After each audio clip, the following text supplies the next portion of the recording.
Cette oie pond des œufs qui sont de l'or pur. Elle en pond une douzaine par jour et chaque œuf vaut une fortune. Le propriétaire la garde dans une cave où il y a d'innombrables œufs d'or. Un garçon, qui s'appelait Louis, convoitait l'oie depuis longtemps et, ce jour-là, il vola l'oie et quelques-uns des œufs d'or pendant que le géant était dans la salle de bain. Puis il courut jusqu'à une falaise et descendit le long d'une énorme vigne, parce qu'il appartenait au monde des humains d'en bas. Lorsque le propriétaire s'est rendu compte que l'oie avait disparu, il s'est mis en colère et a poursuivi Louis. À ce moment-là, la mère de Louis vit un œuf d'or tomber du ciel, puis 2, puis 3. La mer était submergée par les œufs d'or. Il ne fallut pas longtemps pour que la voix de son fils se fasse entendre à l'extérieur de la maison. Louis réussit à s'échapper et à retourner dans le monde des humains. La mère et le fils s'attaquèrent à la vigne à coups de hache, détruisant le seul passage possible. Et depuis lors, leur famille est riche depuis des générations. 400 ans ont passé. La famille possède 2 millions d'œufs d'or. Ces œufs d'or sont conservés dans une salle de collection. Il y en a plus que vous ne pouvez l'imaginer. Plusieurs générations ont joui de la richesse et de la prospérité. Mais chaque génération n'a jamais dépassé l'âge de 40 ans. C'était la malédiction des géants. Jacques est la 18e génération de sa famille. Il est bien né, mais il a toujours eu une question à poser.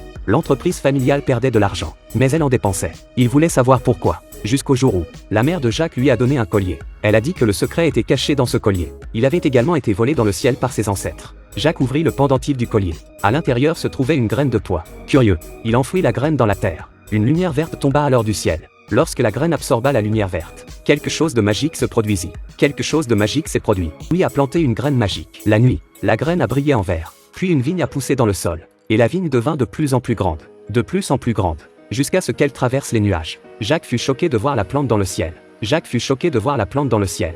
Il grimpa sur la vigne. Jacques avait atteint le bas du nuage. Il a tendu la main pour la tester. Et il a découvert qu'il y avait un courant électrique dans le nuage. Mais ça ne l'a pas arrêté. Il savait que le secret était là-haut. Jacques a grimpé le long des vignes. Quand il avait faim, il se remplissait l'estomac de petits pois. Quand il était fatigué, il se cachait dans les pois et se reposait. Après 10 jours de dur labeur, il atteignit enfin le sommet. Mais lorsqu'il a levé les yeux, quelques soldats l'ont arrêté. Le monde ici était stérile et mort. Les squelettes de créatures géantes sont partout. Mais miraculeusement, il y avait 3 lunes en vue. Jacques fut bientôt emmené dans un immense château. Les gens à l'intérieur étaient hostiles à son égard en tant qu'étranger. L'un des anciens parla des crimes de Jacques. Il a dit que les ancêtres de Jacques avaient volé leurs oies. Les plantes ne pouvaient donc plus pousser. Maintenant, il devait mettre Louis à mort, afin de restaurer cet endroit dans son état d'origine.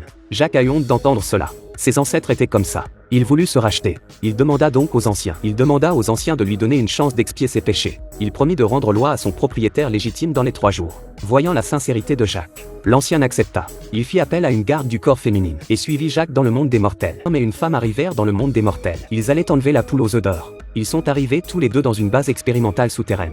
Ils y trouvèrent de nombreuses oies. Pour trouver la bonne, ils ont maîtrisé l'un des expérimentateurs. Quand ils ont ouvert le masque, Jacques s'est rendu compte que l'homme était le majordome de la famille. Le majordome a dit à Jacques que depuis que sa mère avait confié les oies au majordome, le majordome avait essayé de reproduire les pouvoirs de l'oie, de copier les pouvoirs de l'oie sur d'autres de son espèce, pour qu'il puisse s'enrichir. Mais l'expérience n'a pas encore réussi. Il a ensuite montré à Jacques les œufs d'or, et il y en avait beaucoup trop. Jacques a alors réalisé. C'est la raison pour laquelle leur famille ne manque pas d'argent depuis des générations. Connaissant ce secret, Jacques décida de ramener l'oie dans le ciel.